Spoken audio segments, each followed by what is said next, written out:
obviously you're not a golfer. I must have drank me about 15 Dr. Peppers. Congratulations. How do you feel? I gotta pay. We have heard the chimes at midnight, Master Romeo. You're an inanimate fucking object! You told I'm coming! And hell's coming with me, you hear? Who the fuck has the goddamn gall to call his house on a Tuesday night? God! All right, guys, welcome back to 3 for 3. I am your introductory host today, Matthew Patterson, and I'm joined by my two comrades, Jackson Workman and Samuel Holler. We have our spooky Halloween episode ready for you. About to suck out y'all souls one way or another. Today we're hosting the Souls Train Awards because this is our yeah. Souls episode. The Soul Train episode. I like that. Definitely one very depressing movie, and then two other definitely other movies. Yeah. It's a bit of a wide array. I mean, I know some of them are kind of spooky themed, but each one has its own distinct vibe, I would say. Oh yeah. Mm-hmm. That is for sure. I would say we should probably start out with Cold Souls. I don't know what you guys feel. Yeah, I'm down. I just finished it about an hour ago, so it's very fresh in my head. So I guess, Sam, since that's your pick, do you want to set that one up? Sure, yeah. So Paul Giamatti, and it is Paul Giamatti playing himself, the GOAT, is about to partake his greatest venture as an actor on stage in Uncle Vanya, and he's stressed. He can't get it right. He can't figure out what to do. He's just having an awful time with it, and so he hears from a friend that he should read this paper in the newspaper, this article about soul swapping, or having your soul taken out of your body for a period of time just to kind of reset your emotional stability. And so he decides to go visit this place ran by multiple celebrities, but the one we kind of get the biggest time with is David Strathairn. I'm still not sure how to pronounce his last name. Yeah. And so he just takes out his soul, and turns out that Paul Giamatti's soul is the size of a chickpea, and he's very emasculated by that. And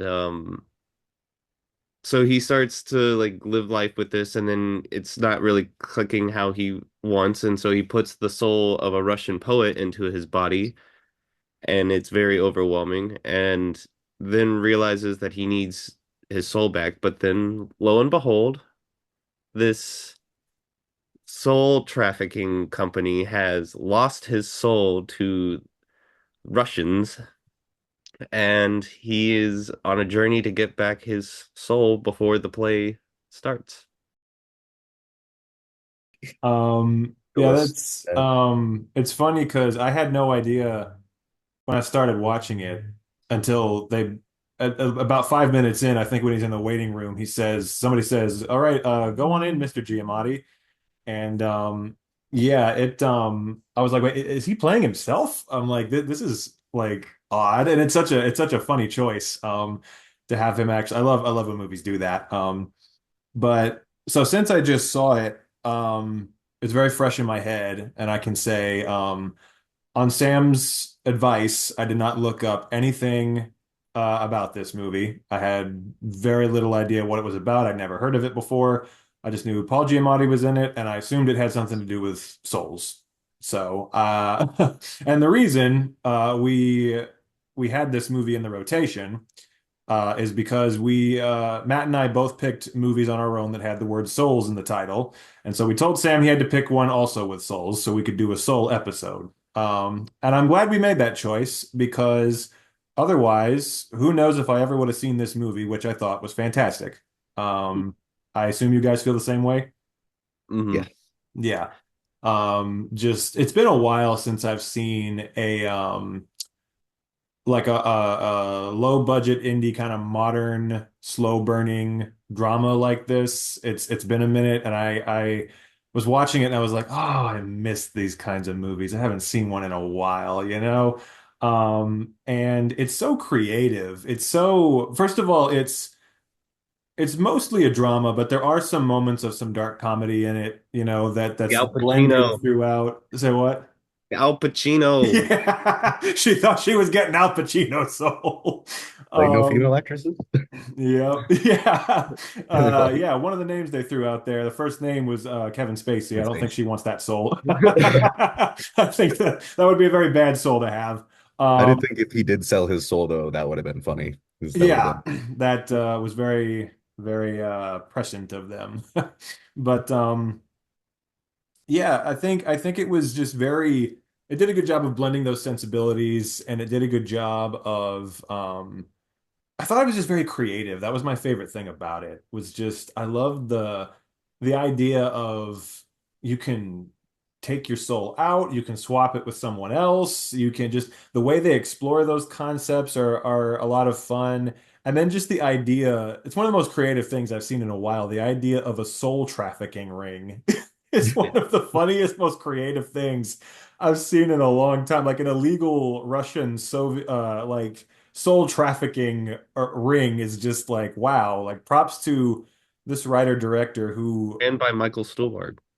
yeah, random I was like at the last minute he just shows up at the end and I'm like what the fuck this is weird. But yeah, that was definitely my favorite part about it. What about you guys? My favorite scene, the first time I saw it, I was really, really just kind of caught off guard, and my brain attached to the Al Pacino thing way more in memory than I realized that was actually the movie. But in this rewatch, the scene where he confesses to his wife, Emily Watson, and like kind of breaks down in the bed and like shoves his whole head down in the bed and shouts into the bed and everything was one of my favorite scenes in the whole movie. And I love the whole thing and the different directions it goes. And it's very small, tight, and contained, but I think it has that forward momentum that never kind of lets down at any point. So, Yeah, it's one of those movies where I just think that it's one of those ideas where okay, they could either execute this really well or it could be like a good idea that they don't fully realize. And I think they get the most that they possibly can out of it. And I think they really realize it very well. And I just think that, again, yeah, like you said, Sam, the momentum never really stops. Like the story beats, like it kind of just changes plots three different times. At first, it's like he's worried about the play, and then it's he's being affected by the different souls, and then it's they've taken his soul and he's got to try to get it back. And at no point does it feel jarring when it jumps to kind of the next plot point. It feels like, okay, no, this is the natural progression of the story. I think it's very well paced. I think that everything they do makes sense, and Paul Giamatti also, I mean, he crushes it and everything. But this is, I would say, probably one of my favorite performances of his. He's just outstanding. I can't imagine how hard that must have been to play himself. I imagine that's tough. yeah. I mean, one of my favorite scenes, which was like a smaller scene, was the one where he's just in the restaurant with like eating dinner with everyone. He's just munching on the celery, and he just looks at her and is like, "Why don't you unplug her?" And then Yeah, just smash cut to them in the car. yeah. I was She's like, like, "What's wrong with you?" He's like, "What are you "What?" talking Yeah. about?" He's got all that salt on the table and shit. And he's just like, "Yeah, the soul," and then he just covers it up, and Right. then that's when he says it. It's like a weird. Yeah, I Like, just but to your point though, I was definitely agree that like they don't make movies like this anymore. It's very difficult, especially like on the certain level that it was made. Like you'd have to like go really low budget with mhm. it, And and I it's mean, I just I feel like they're still out there. It's just I haven't seen any recently, because I haven't like been watching much from each year for the last few yeah. years. Well, it But doesn't seem as common as it maybe used to be. Like I feel like that probably movie, not. I mean, this you know, movie in particular is a very unique movie in that it's it's shot and it looks like and it's written like a low key kind of indie drama, mm, but it's got all these fantastical sci-fi elements to it. It felt very Charlie Kaufman-esque, hmm. which is, I mean, the highest compliment, you could ever give a script. But it really did remind me of something like, Eternal Sunshine or Being John Malkovich, where it's like it's this small kind of self-contained story about this person or these people, but there's like this kind of weird, bizarre, dark comedy, sci-fi element to it. And yeah, it you don't see it as much as you used to, and it's been a while, certainly since I've seen one, and that's why it felt good. Like, finally finally watching one of those. And I also have to say, gorgeously shot. Mm-hmm. The cinematography. There are a Especially couple of like, shots the in last this. few shots of the movie, I was like, God damn. Yeah, Yeah. that very last shot on the beach I thought was just fucking gorgeous. And a lot of the shots of him like standing on the ice in Russia looked great. Yeah. Um, and just, I also love it when in particular, I feel like it's almost kind of a subgenre, the like indie New York drama where the city is kind of a character in and of itself, like a Noah Baumbach type movie, where it's just very, very, you're entrenched in the kind of the feel and the look of New York. It's just I always, enjoy visually those kinds of movies. But yeah, definitely a great one. I'm glad we picked this one. No, I think it's the texture is very tangible for like you feel the clothing he's wearing looks comfortable in the cold environment that he's in. And it's like, dang, I kind of want to wear that Exactly. thing. And like it I think it really is an isolated kind of movie for both him as an actor and just like sorry, him as an actor within the story. But also I guess in a sense that for Paul Giamatti, I feel like I wonder what kind of emotions he had while filming some of this stuff about these very upfront feelings because like once he like takes his soul away from himself, I feel like he's wears every single thing on the surface. Um, but you can see that 5% of him still in the background trying to figure this out, and I really enjoy that. Yeah, that's what I'm saying. Like the amount of things he has to juggle with this performance. I mean, a lot of actors I don't think could do it. Like it's hard enough being an actor, playing an actor, like playing a scene. Like that's one of the hardest things you can do, but like you're playing yourself, playing an actor, playing a scene. It's like and you're like playing yourself Also, with 5% of your soul and exactly. with the soul of a Russian poet for a lot of the movie and just trying to factor in all those things. Yeah, like he juggles it all so well, I feel like. Because you can tell seriously each stage that he's in, when he's his regular self, when he's got the Russian poet soul, when he's got, no soul, when he's got the 5%, when he's got like each version feels different of himself. Like even if it's just to the slightest degree, you can tell he's not giving the same performance at any stage. Yeah, So that's skill. it Yeah. was a good movie. Yeah. Glad you picked this one.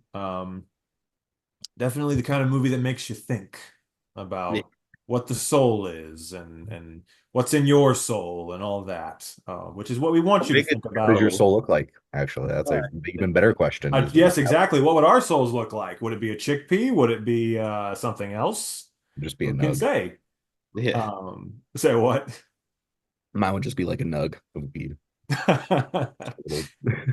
But yes, that's what we want to encourage you all to do on the souls episode is think about your soul. Um, but okay, so which one should we move on to next? I'm not sure. Guess Should we can we? go on to Onyx if you guys want, or if you guys want to do Alrighty. Carnival. Go ahead and set that one Notice up, me, Matt. senpai. So I chose Onyx the Fortuitous and the Talisman of Souls. Very long title. Yes. And it's about this guy who is a YouTuber, which is very evident, like a cringy YouTuber, occultist kind of vibe. And he calls himself Onyx the Fortuitous. And he talks in that cadence the entire fucking movie. We're just going to start with that. Um, which is funny at first, and then about halfway through, you kind of start getting a little.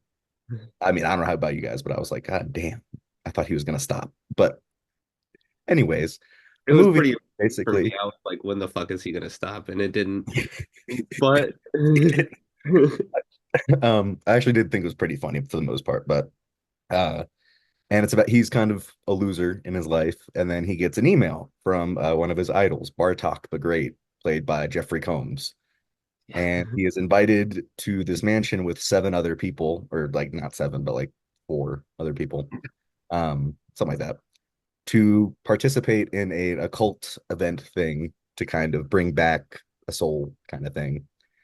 And that's basically the movie is them at the mansion kind of figuring it out. And of course, there's a sinister underbelly of things going on that they have to combat. And it actually has a pretty interesting cast because the one girl from School of Rock, and then the guy who voices Kratos in God of War, which I actually enjoyed watching those guys work together. That was a fun little, I was like, I enjoyed that. And then later on, we have the voice of Ralph Ineson as yeah. Abaddon, which is crazy. I did not expect him to show up in the movie whatsoever. A little foreshadowing of what Galactus is going to sound like. Yeah. Probably. I will say there is like it's definitely a low budget movie, but given that, it's pretty funny, and I did like the practical effects on the monsters that he did. Yeah, I really like the ghouls in this and like their transformation into the wacky kind of Mars Attacks kind of looking ghouls. And I think I really enjoyed the exterior elements of this movie. It was really hard for me to get past the main character for most of the time. But in the end, like I still enjoyed it and it sat with me for a while, but I was just like, what in the literal fuck? I Yeah, to your point, Sam, I also thought, especially considering how low the budget was, the puppets and the practical effects were pretty impressive. That's about where my praise of this movie ends. Matt, you are going to get so many punches. I just can't even you're going to I just fuck you for picking this. To be fair, I saw the first 15 minutes and I was like, this is either gonna be really funny or everyone's gonna hate it. But you know what? I'm picking it anyways because it's Halloween and I have Yeah. not seen this yet. So okay. So So here's the thing. Um, I hated this movie, but I will give it this. The idea, the concept of this movie is a lot of fun. Like I think if there were two major problems. Um, the first is that the script is not very funny. I did not laugh once throughout the entire film. I think I lightly chuckled once over you the gotta have your tiny stupidest. wines. Say what? You gotta have some your tiny wines. If you don't have some tiny wines, you can't enjoy the movie. That was the problem. I didn't watch it the right way. But yeah, I needed that green shit that they were drinking. Um, um, The dog got let loose. yeah, exactly. So the script wasn't very funny. Again, lightly chuckled once. Some of the jokes, most of the jokes were just terrible, groan-inducing. But the main problem, as you alluded to, Sam, is this was the most obnoxious, unbearable performance from an actor I have ever seen in my entire fucking life. I wanted to absolutely go through the TV and strangle that piece of shit with my bare hands. This guy, for those of you who have not seen it, literally talked the entire movie like this. I am Onyx the Fortuitous, and I am mugging so much for the camera, and I talk like this for the entire movie. And I'm just like, he doesn't stop. He doesn't stop for the entire fucking time, and he's the main character, and it's the most obnoxious fucking performance. There's more mugging in this thing than a fucking Ernest movie. He's just like, I mean, I just wanted every some single justification. movement. Say what? I wanted some justification, like when he either kissed her or transformed, like becoming normal in some form or fashion. But no, he was ripped and still talking like that. I know. I mean, he's still because the dude clearly, I've Got never autism. seen a performance where the guy You guys are this gonna get much. canceled. Say what? I said you guys are gonna get canceled. He's clearly got autism. Oh no. In that case, we're fucked. But no, I've never seen a performance this much where the guy clearly this dude thinks that every single line he says is the funniest shit that anyone has ever said. He is overdoing it so much. Every single little movement of his head and every little facial expression he makes, he's milking. He thinks it's the funniest shit in the world, and it's just like not even close. That's why he doesn't stop. Because he's like, oh my God, I'm killing so hard. This is so funny. This is so funny. I got to keep fucking talking like this. And the thing is, though, I'm sitting there and I'm watching it and I'm like, again, this is not a bad premise. And the plot isn't really bad either. It's just, first of all, I could even tolerate the shitty jokes if the lead wasn't so fucking obnoxious. I mean, like that was really what was taking me out of it. There was like a solid like 10-minute period towards the end where he just wasn't in the movie for a minute. And Yeah. boy, could I feel it. I mean, like when he finally came back on screen, I was like, no, Jesus, why? I was actually not wanting to kill myself for 10 minutes because you weren't in the movie anymore. And again, it's like, and I'll say the last 20 to 30 minutes are definitely better because that's when we're finally like getting into the more of the plot. Like the plot is kind of ramping up and reaching its conclusion. And again, the plot is interesting enough. And a lot of the other characters are likable. Like a lot of the other actors I found likable. Like every time they were gonna kill one of them and turn him into a ghoul, I was like, no, no, no, don't kill that character. So it's like I like the rest of them. I really liked T.C. Carson's character. He was my favorite. And, each of them, I was like, okay, okay, if we just literally, if we just got rid of this fucking guy, this movie might be enjoyable somewhat.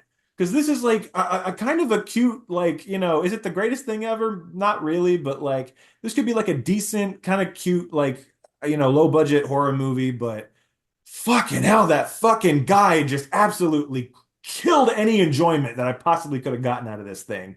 I Like, was watching it with Stuart, and they were like, within like 5 minutes of the movie, they're like, I swear to God, if they're not the first person that gets killed, I'm gonna be up for this. I'm so glad it wasn't just me. I'm No, so I knew glad. when I was watching this, I was like, oh, everyone's gonna hate the fact that he doesn't stop. And then I was kind of because I was starting to get over it myself. But then he started saying some shit like with the fuck, I put that shit on everything with the marshmallow, like the puff marshmallow thing. I was just like, what the fuck? Who wrote this? But I was It also just Yeah. got so ridiculous that I turned my brain off and I really started to like everything that was going on around, and I just like tolerated him.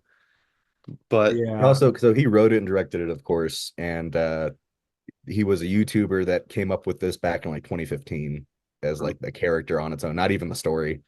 So he just kind of drugged the character with him. That's what it seemed like a movie that either like I don't know, like a YouTuber or a podcaster or like some low-level internet person came up with and got a Kickstarter for and has never really made a movie and it doesn't really know how to do comedy and just it kind of feels like that. And like all of his friends think it's funny and all his friends are telling him, "Oh, good for you. You made a movie. You're awesome." And it just sucks ass. But I will say this though, I have run into people who are like Onyx at at McKay's.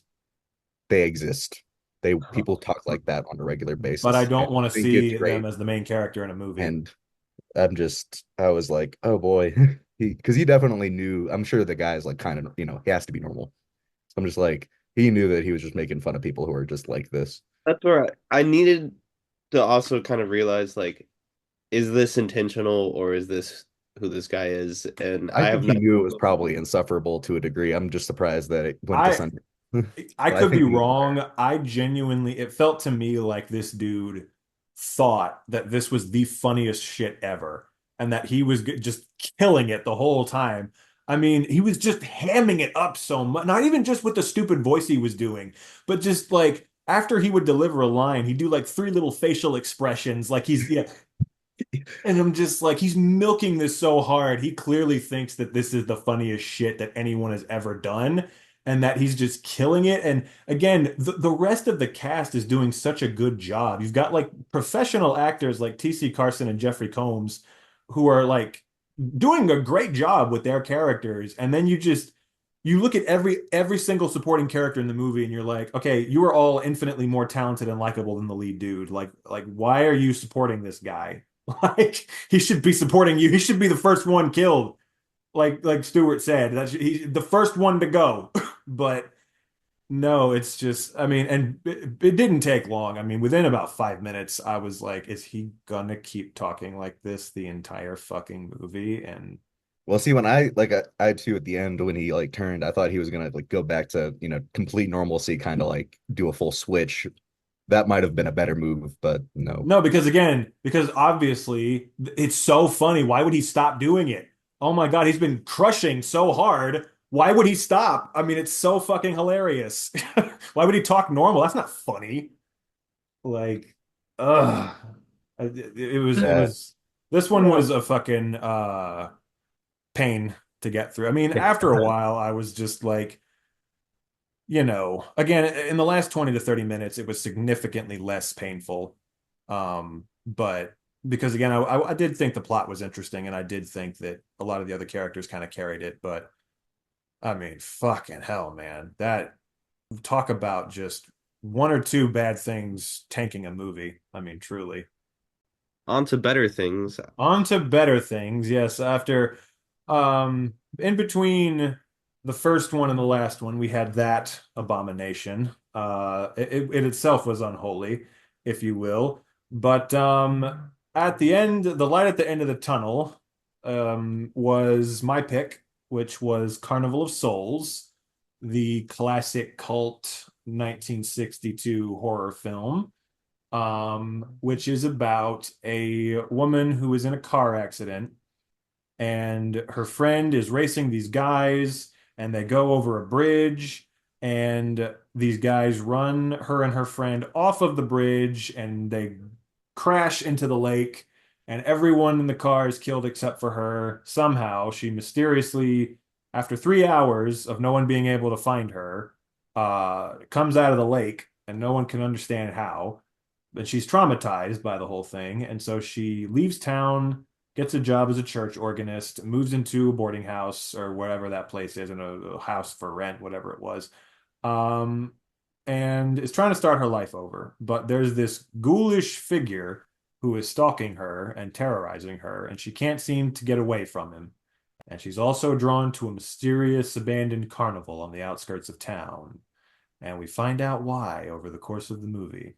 Um, so you guys probably have a lot more inside knowledge on the making of this one than I do, since you had both seen it before. And I believe you mentioned Joe Bob Briggs talked about it on his show. I was reading up a little bit on it, and it was interesting. How, yeah, it was the director was a guy named Herc Harvey, and it was his only movie that he ever directed. And the movie pretty much came and went at the time and didn't develop a cult following until like the 80s. And now it's considered a classic. And I can see why, because holy shit, what a banger. Yeah. Just truly. Just a really, really just incredible cinematography, incredible suspense. I mean, you're just in complete suspense throughout the whole movie. You don't know when the fucking ghoul is going to show up. Some genuinely really terrifying shots. That scene where it like does the rapid zoom in on him down at the bottom of the stairwell, that kind of got me. I was like, oh shit, that was good. Um, and then All the shots of the organ stuff going on in the church, like I loved all that stuff, the way it was filmed. the sequence of her kind of falling into the trance while she's playing the organ, and the shots of like the stained glass paintings and stuff, that was a great sequence. And the whole thing, yeah, was just phenomenally well made. But since you guys had seen it before, what was your impression seeing it the second time? Yeah, you go first, Sam. Um, I think I got a lot more invested in the story because with Joe Bob and whatnot, we kind of get rowdy and drink and kind of like talk over some bits of the movie and whatnot. And so it was really cool to kind of just like really sit with some of this and like it really made me think of this movie called Bad Girls Go to Hell or something. I think that's the title of it, by Doris Wishman, where this lady is um raped by this dude and kills him and then goes on the run and she just encounters these various different situations that keep tying her to this moment in her past and it goes full circle. And just I really like the main actress a lot. She's very like just wonderful character and the way she played it, you could feel like how calm she was, but how freaking out she was at moments. And then like her eyes were just so expressionate with that. I really enjoyed that. And the men in her life were just pieces of shit. Like the fucking priest being like, "Well, you're fired, but also you need to stay at this church so we can help you." And it's like, "Well, fuck you. I'm gonna leave." Yeah, that took me off guard. He got like so pissed off at her. I was like, what did she do? Like, what song is she playing? He was like so offended. I was like, dude, calm the hell down. No pun intended. But like, yeah. And then he had the nerve. Like he said, but we still want you to stay. I'm like, bro, you just said she doesn't have a soul. Fuck you. Like, why would she stay here? But yeah, I got so. Yeah, I have to say, the actress Candice Hilligoss, I believe is her name. Wow. It bums me out that she didn't do really anything after this because fuck, what a performance. I mean, just that performance has really stuck with me since I saw it. I mean, she was just incredible. I found out uh, she was a Lee Strasberg trained actress, which makes sense. It's got that old school kind of actor studio vibes where a lot of it is done, Sam, like you said, through the facial expressions and the eyes and some more subtle things like that. And she, like in the moments where she's quieter, scenes where she doesn't even speak, she's just playing the organ or just walking through the shopping center or whatever it was, all the emotions she's feeling, you can see it on her face. And then in the moments where she is getting kind of more hysterical and freaking out about the thing coming in, you can feel that just as much, whether it's high energy or low energy, she's crushing it. And all the actors in the movie are really good. The the motherfucker who lives across the hall from her, again, you want to talk about wanting to go through the screen and choke somebody. I was like, within about 5 minutes, I was like, this motherfucker is going to be a problem. I can feel it. And I mean, he just got progressively worse and worse and worse as the thing went on. And I was like, get the fuck out. When he finally left, I was like, good fucking riddance. But that actor was so good at making the dude so scummy. I mean, just like whether he was, trying to be charming when he brings her the coffee, or whether he's openly being an asshole when they're at the diner. Like, there was always just like, I don't know, this kind of passionate, like, sleaziness that he was, portraying that I thought was very, like, authentic and just, because it takes, a good actor to make a hateable character like that. So, and I found out the director played the ghoul, which Oh, was interesting to learn. I was like, huh, he cast himself, but he didn't have to memorize any lines. That's smart. But watching this again makes me want to rewatch Night of the Living Dead because I'm sure you read that. yeah, I Or mean, and that when I read that, that made a lot of sense because I noticed very quickly, it looked a lot like that, like visually, the way it was shot and the way it looked and everything. And the lead actress looks a lot like the lead actress from that movie too. That was kind of the first thing I noticed. I was like, huh, she kind of looks like that girl. Um, but she's still alive, by the way, I found out, which is fucking crazy. And like doing well. I mean, I saw a video. She hosted some horror thing back in 2021, and she's like 89 now. And I saw she hosted this thing. She looks good for her age, man. She's still sharp. I mean, she's got get it. her in a movie. Get her Yeah, a guy. right. Like somebody cast her in something. But that was Um, something that we learned uh via the Joe Bob episode was like the guy that made this had made dozens of educational videos from like bullying to car accidents, like drunk driving to just everyday life. I read that Kind he of, was like a teacher or something. yeah, so he had a lot of experience with like camera Shooting. work and Yeah. like everything. And so that's why it's so well Yeah. I mean, you can tell polished. the cinematography is amazing. I mean, you can tell it's a very low budget movie. So for them to, I'm always so impressed when people with such a shoestring budget can make something so professional looking. I mean, it just looks Well, yeah, that's fantastic. what he said was like he was like honestly all the hard shots were like just another day for him and his crew because they're used to doing that for the educational stuff. One of my favorite things was the title, how it was like slanted and like wavy with the water. The credits were wild. Like, I love how they were just kind of, it would like match the shape of the tree branch or whatever, and Yeah. it was kind of all over the screen. I thought that was pretty creative. And yeah, the whole thing just had this spirit of like, this that low budget indie spirit you love seeing of like we're just a bunch of guys with some cameras and we're going to go out there and we're going to make this thing and we're going to crush it, It had that energy, and of like people who really knew what they were doing.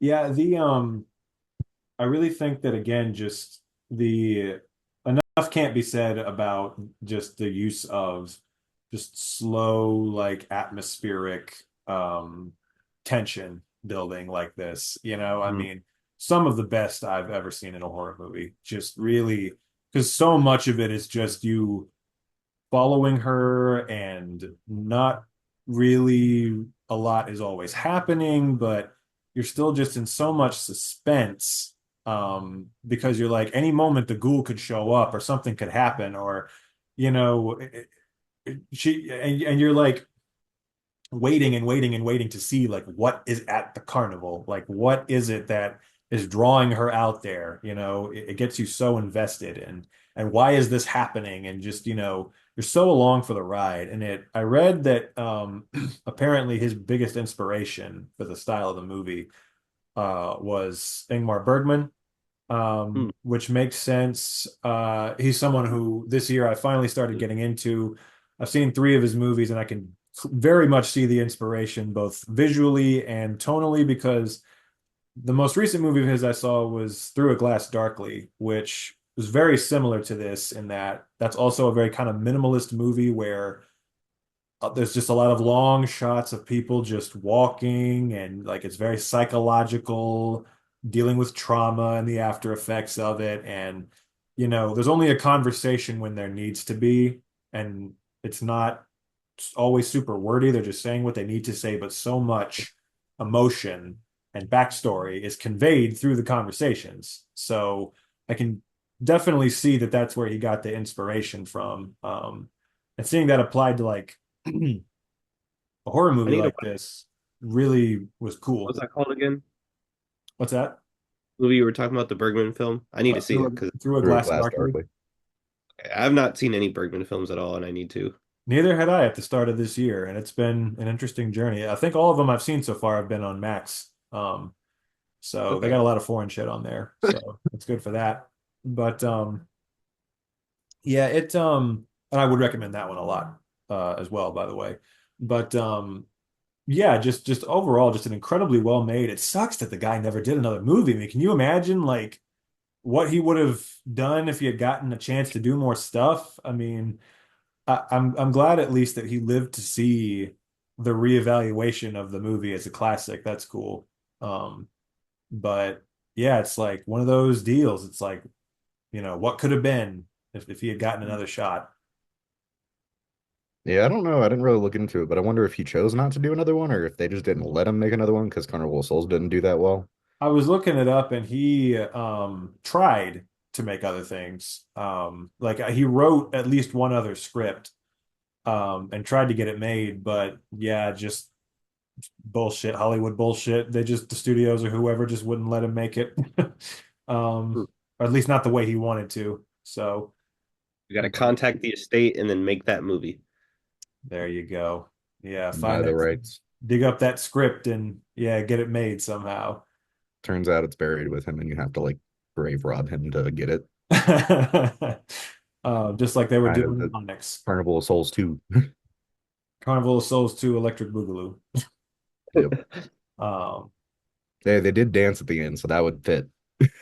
True, they did. I also Yeah. read that apparently there was one part of footage that was destroyed. That it was going to be something about there's going to be this sequence where she actually sees all the ghouls in the carnival like emerge from behind the pillars before they start to dance and stuff. Because when you watch it, she just kind of turns around and they're all just standing there already. And I'm just like, oh, I wonder if that would have been like a cool like you don't see them and then they all just like kind of subtly emerge from the shadows kind of thing. That'd be cool to see that footage. But yeah, just a banger of a movie, honestly. It's my favorite of the three that we saw. And I can see why it's a classic. I can especially see for 1962, this was really pushing the boundaries of a lot of stuff, not just in terms of the horror, but in terms of like the suggestive themes, like with the jackass neighbor, looking at her through the door and stuff. I'm like, oh my gosh, for 1962, this was scandalous. Like the fact that they got away with this. I love how it was. And again, something that I can't believe it took me this long to mention, the character arc of the main girl was just so fantastic in so many ways. Um, but like again, for that time of 1962, for them to embrace the idea of having a female lead who active or any kind of lead really, but particularly a female lead who actively just shuns and rejects any romantic advances, is clearly not interested in that whatsoever, is afraid of being around people in general. Like for the time, it was very progressive, I feel like just having a character be that way and it's not seen as like a shameful thing. It's just like that's just kind of who she is. And that was again such an interesting arc to her character to me, to see how in general she just didn't really like being around people. Like she says, I took the church job as a job. Like it doesn't really, and she's saying to the pastor, like he's like, "Oh, we want to introduce you to the community." And she's like, "Do I have to?" And he's like, "I guess not, but you can't just like hide away from everybody." And she's like, "Well, that's what I'm gonna do." So, you can like it or not, but that's what I'm gonna do. So, I don't know. It's just kind of like it's cool, especially for a movie from that time period, to embrace the idea of someone having kind of like social anxiety, and it also kind of ties into the metaphor of her not really being amongst the living, which, thinking that's the symbolic meaning there. Because she's dead the whole time, as it Have turned you out. seen, have you Spoiler seen alert. Have you seen Roman Polanski's Repulsion? Not yet. I want you to watch that movie. I want to put it on the like for the podcast, but I don't want to rewatch that movie whatsoever. Oh, Um, so but is I that want you to watch that movie. I think you would really enjoy it. And that's one that I would like to see. If I can try to find it somewhere, then yeah, I'd like to see it. I'm sure it must be on Max or someplace, but um, yeah, it definitely is always interesting to me going back and, watching horror movies from this time period and seeing like the ways that they could, if they wanted to, because not everyone always wanted to, and that's fine, but if they wanted to try to push the boundaries of what was acceptable at that time, and see how they do that. And that was interesting here. And I can definitely see how it was a big influence on something like Night of the Living Dead and a lot of horror movies. Even like, I mean, I can see this like was a precursor to like David Lynch type horror and all kinds of modern horror that we have now. It was doing it way before a lot of other directors and movies were doing it. So yeah, it's always cool to go back and see what the inspiration for that kind of stuff was. And it was just a banger of a movie. I thoroughly enjoyed it the whole time. I was um yeah, very, very entertained. Thought it was a great movie. It was definitely my favorite of the three this week. Um, well, Matt, I guess go ahead and take us out. before you cut this off, the last words I have to say about Carnival of Souls, fuck the Hoover Dam and fuck anything that involves American systems involving the Hoover Dam. There you go. Fuck All Herbert right. Hoover. Well, that has been another 3 for 3. We hope you enjoy it. We hope you Go see enjoyed the Terrifier Souls 3. episode, and Sam did not just cuss out the Hoover Dam with a passion. We're actually all going to get assassinated now because of that. Oh, are we? Yeah, that's Matt, why you the people who made should put Hoover Transformers 2 Dam, are and you not. should put a sign up that says Samuel Holler at 919. Never mind, I almost doxed myself. Fuck. We're gonna have to blur that out. I'll put a censor bleep Just over bleep it. Put a out. sign that says this man at this address hates the Hoover Dam. Because I hate the Hoover Dam and fuck the Hoover Dam. You're going to have all the Hoovers coming after you. You don't like Sector 7, Sam? I will fuck anyone up that involves the Hoover Dam. Even John Turturro? John Turturro needs Michael to Bay. go suck dick. And we'll learn what it means to be. Sorry, you're gonna have to cut this out. Clearly, No. His younger brother is going to come and fuck you up. The one who does clearly, TikToks. the Penguin felt the same way because they recast him with Mark Strong. Really? Whoa. Yeah, they did. Yeah, I haven't seen the second episode, but I've seen the picture. And yeah, it's I funny, saw the kind of picture trying to make of him him. look a little like him. I haven't seen episode 4 yet. I'm probably going to watch that as soon as we get off here because I'm addicted to this fucking show. But I just haven't had the time in the last 2 days. Have But either of you heard of a movie called Moonlight in a Box? nope. By the guy that made Living in Oblivion, which I know at least Matt has seen. I've seen Living in Oblivion. Yeah, Mike DeCilio or whatever. Yeah. John Turturro's in that, and he's the main character, and I really want to watch that. So I might suggest that for the podcast. Because I love you, John Turturro. Go suck some cock.